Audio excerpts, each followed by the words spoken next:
हर बार हमारी हर कोशिश नाकामयाब हो जाती है।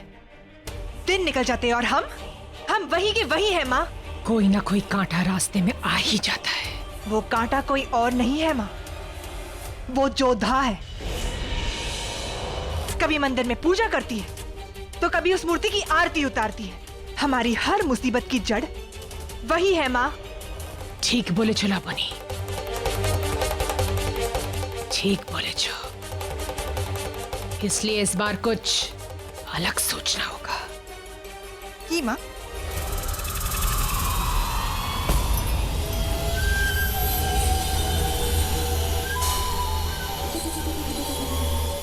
जलाल और जोधा को अलग करना होगा,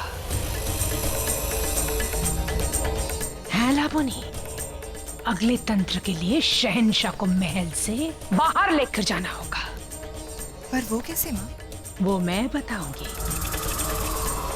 और उस काम को अंजाम तुम दोगी।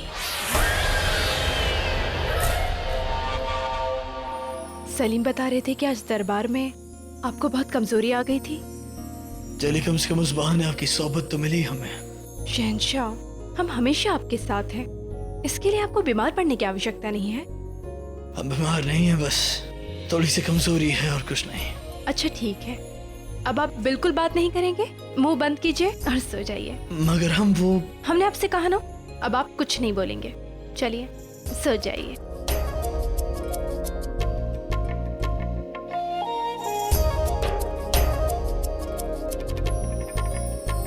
ऐसे क्या देख रहे हैं हमें?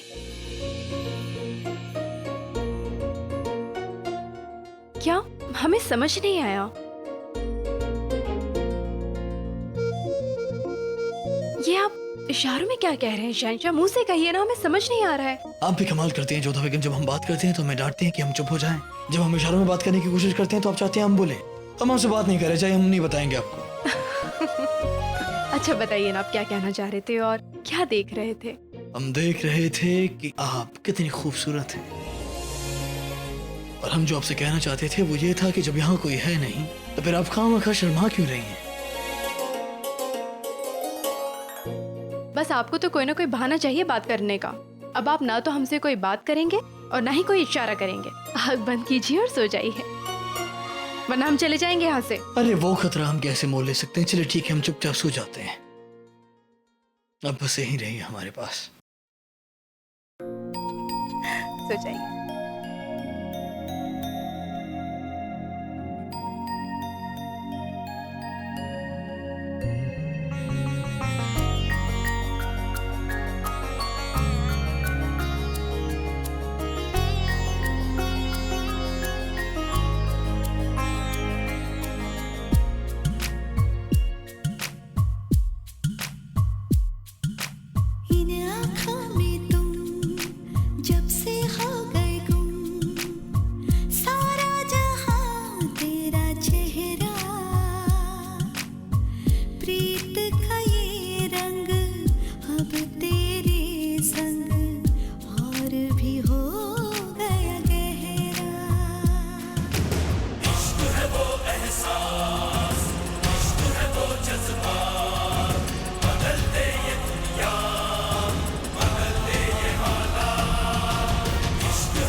क्या बात है जोधा? किस सोच में हैं आप? शहंशाह के विषय में सोच रहे हैं मोती।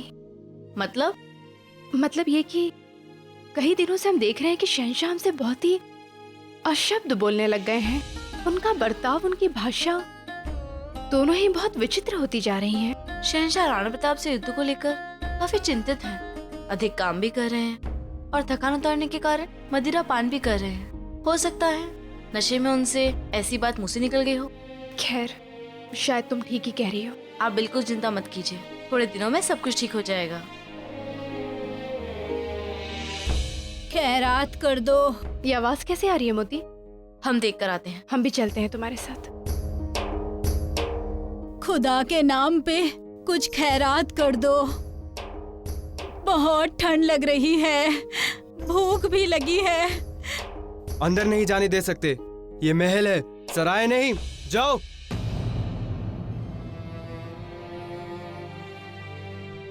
सुनो, इन्हें भीतर आने दो। मोती, इनके लिए भोजन लेकर आओ।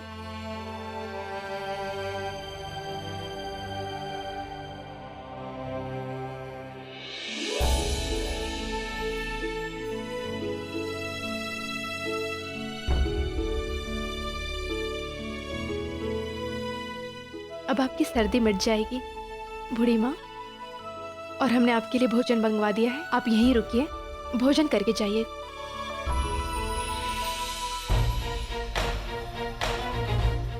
अपनी हिफाजत करना जोधा बेगम। हिफाजत? किससे? बड़ी नेक दिल हैं आप।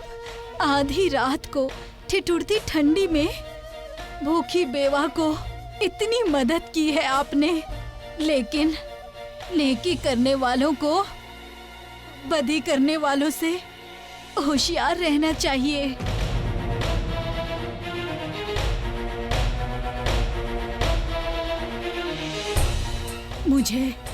मुझे यहाँ कुछ महसूस हो रहा है। हम समझे नहीं बूढ़ी माँ। कोई है जो आपसे आपकी बहुत खास चीज छीन लेना चाहता है। ये बूढ़ी आंखें पास की चीजें भले ना देख सकें, लेकिन दूर कल में होने वाले वाक़ये को देख सकती हैं। आपके घर पर किसी ने नजर डाली है।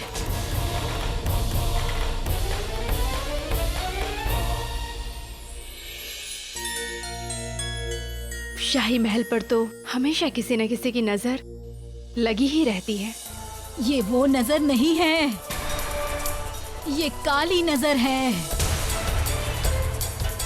इसी दुनिया में कई ऐसी गैर दुनियाई ताकतें होती हैं जो हम देख नहीं सकते, समझ नहीं सकते, लेकिन हम उन्हें नजरअंदाज भी नहीं कर सकते। हाँ, वो ताकतें हैं और बहुत ताकतवर हैं।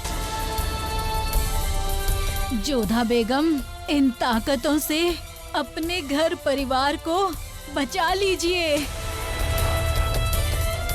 महफूज रखिए अपने घर परिवार को।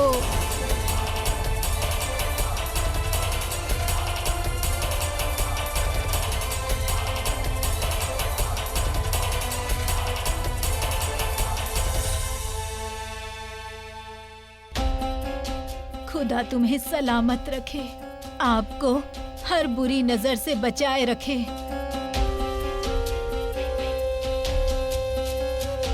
ये लीजिए। बस इतना काफी है। जो मैंने कहा उसे याद रखना। खुदा हाफिज।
जो धार